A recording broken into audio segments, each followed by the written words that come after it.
as I traveled into those dark depths of myself that was so all-consuming, I had difficulty with doing some things that I knew were what I needed for self-care, like a yoga asana practice or meditation.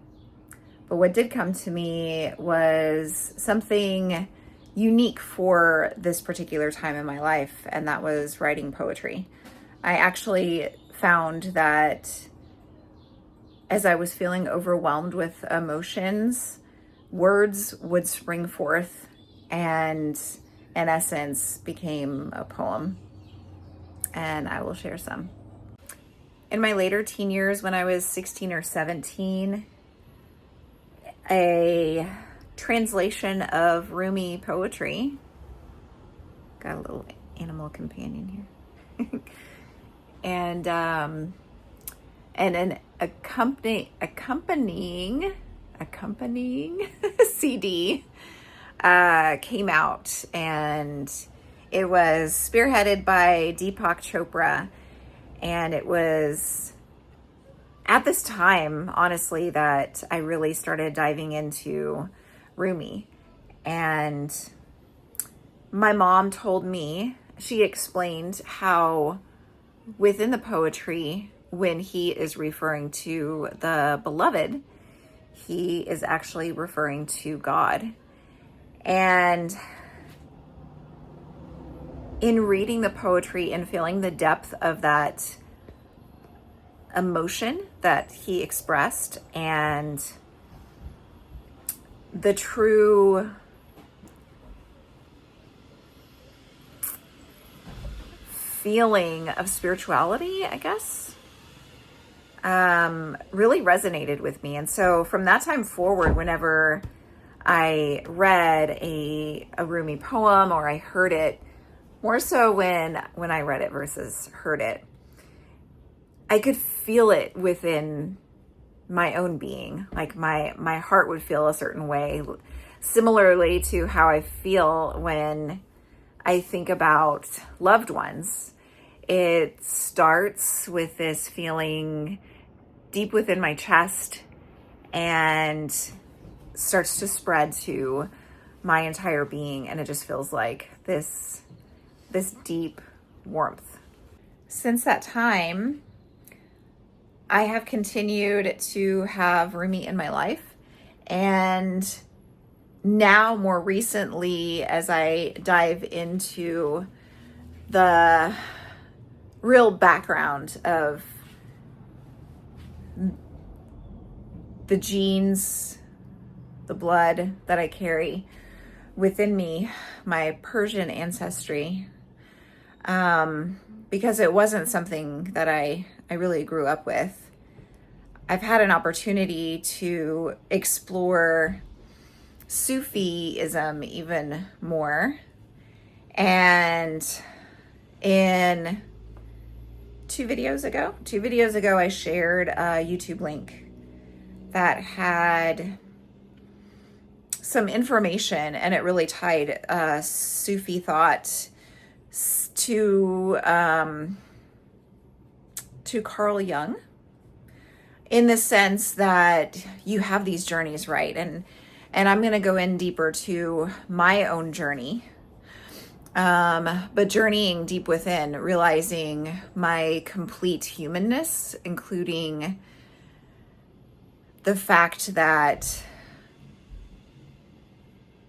I am multicolored in the way that I'm not just bright, beautiful star with no sort of mistakes that I've made in my life.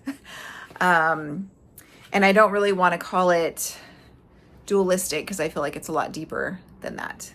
But yeah, so really going into that and hearing some things come up in that, like Rumi's Masnavi, the,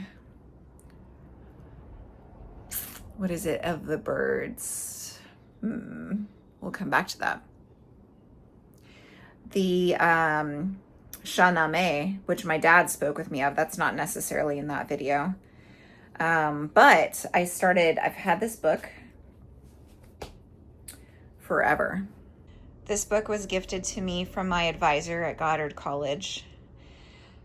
And to give you an idea, I graduated in 2015, and I'm just now reading this. What I love about it is she has mentioned the Shahnameh, the Masnavi, just really great Persian literature.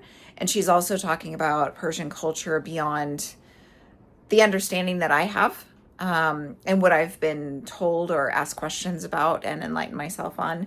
So it's just super exciting to dive into these parts of myself that are really helping me flourish and bloom in my own way. There might be kitty paws in here. So I was mentioning earlier how when I was in these dark spaces within my own mind, that it was poetry that was taking me out. And seemingly I would have words or phrases that would just come to me, for lack of a better term. They would just pop up in my mind. And so I would start to focus when I felt like I was spiraling. And the focus brought me back to myself. And as I began to write a poem in my head, it really just lightened the darkness of my soul in the moment. So I'm going to share something. Recently, when we went to New Mexico, we were camping and it was pretty chilly. And I cannot fall asleep if my hands or feet are cold. Like, I really need to have particularly warm feet. And as we got settled into our sleeping bag with another sleeping bag on top and a Mexican blanket, I was still frigid. I was laying in there and trying my best to fall asleep. And if there's any one moment where my emotions can get the best of me, where I react instead of witness, it's when I'm not getting enough sleep. She's so curious. And so I was laying there and I was not falling asleep, and it was getting worse and worse. And I started reaching a point where my thoughts were spiraling, and I started wondering if I was going to be able to do it. Could I do it another night? Would I be able to fall asleep? What does sleep even feel like? What if my face freezes, right? Like, there was no chance of that happening. It was just what happens, right, when thoughts spiral. So I started writing this poem in my head, and I'm going to share it with you. And it didn't all come together in that one night, but what did happen is I was able to find peace within myself. As I continued to develop the poem in my mind and go over it again and again and again, I finally found a cozy space within my own body, and I was just able to drift, and it was nice. The moon was nearly full. So, to give you an idea, let's paint the scene. The moon covets my secrets, I tell her. When the sky is painted velvet, I sow my seeds along the Milky Way that stretches from horizon to horizon. And when she reveals her face, the unfurling begins. The whole shatters, heavens embellished, like a celestial melody, a symphony of stars. I really like how that came together. And I'm happy that I was able to write that down and remember it. So,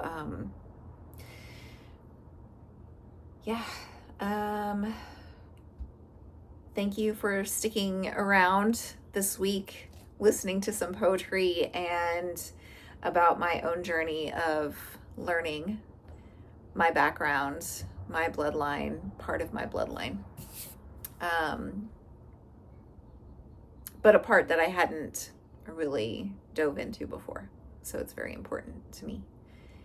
I am going to talk about more next week what I am doing now that I'm in this calmer frame of mind and am able to goal set and achieve, we'll say that better. What I've been doing really to have more intentional mornings, and I look forward to sharing that with you. This is also a little push for me to make sure that I stay committed, because when you share, you typically stay committed.